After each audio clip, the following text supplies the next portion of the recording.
Nandamuri Balakrishna arrest. ఈ విషయం తెలిసి అందరూ షాక్ అవుతున్నారు. జూనియర్ ఎన్టీఆర్ అరెస్ట్ అట. ఈ విషయం గురించి తెలిసి అందరూ ఎంతగానో షాక్ అవుతున్నట్టుగా తెలుస్తోంది. నందమూరి బాలకృష్ణ అరెస్ట్ అంటూ వస్తున్నటువంటి ఈ వార్తలు అందరికీ సైతం షాక్ ఇస్తోంది. జూనియర్ ఎన్టీఆర్ మరి ఈ విషయం తెలుసుకొని ఆశ్చర్యపోయారట. బాలకృష్ణని అరెస్ట్ అంటూ వస్తున్నటువంటి విషయాలు తెలుసుకొని అసలు ఆయన ఏం తప్పు చేశారు? ఈ మధ్య కాలంలో జరుగుతున్నటువంటి ఇన్సిడెంట్స్ దానికి ఏదైనా సంబంధం ఉందా అంటే అలాంటిదేమీ లేదు. ప్రస్తుతం జూనియర్ ఎన్టీఆర్ అయితే తెలుగుదేశం పార్టీ కోసం మరి ఏకంగా తన పనులన్నీ మానుకుని ఇక్కడికి వచ్చి మరి కూర్చున్నట్టుగా అయితే తెలుస్తోంది.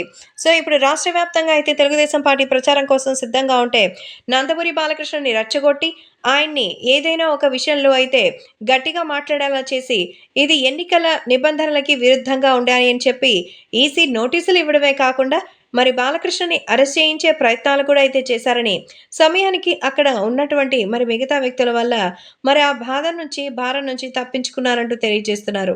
ప్రస్తుతం ఈ విషయాలు మాత్రం సోషల్ మీడియాలో ఎంతో వైరల్‌గా మారుతోంది.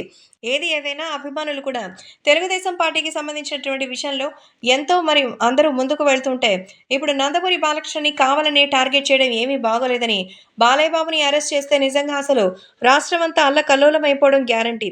ఎందుకంటే బాలయ్య బాబు గురించి తెలిసిందే. పైకి అంత సాఫ్ట్‌గా కనిపిస్తారు గానీ లోపలంతా రచ్చరచ్చే అని.